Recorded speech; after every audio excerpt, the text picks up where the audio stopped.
Je suis même pas dans l'usine là, je suis sous une tente sur le parking de l'entreprise, sous l'une des tentes qui ont été installées pour faire face à la demande.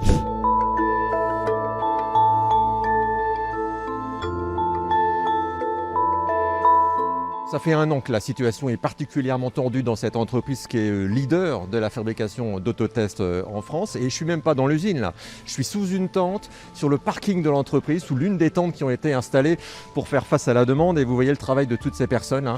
Elles mettent dans des boîtes les fameux autotests que vous trouvez en pharmacie, enfin qu'on a eu tellement de mal à trouver en pharmacie en fin d'année.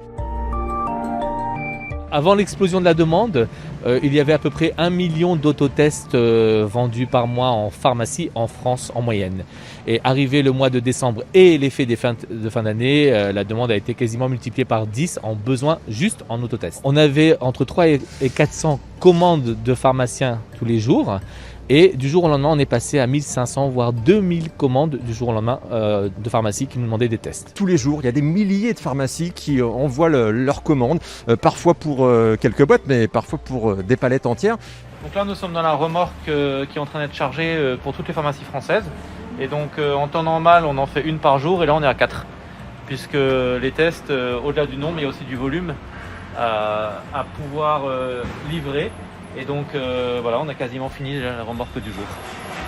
La bonne nouvelle quand même, l'un des effets de cette crise Covid, c'est, vous voyez, ces autotests là qu'on connaît bien maintenant, ils étaient fabriqués entièrement en Asie et à partir du mois prochain ici, ils vont commencer à être fabriqués 100% en France. C'est une relocalisation.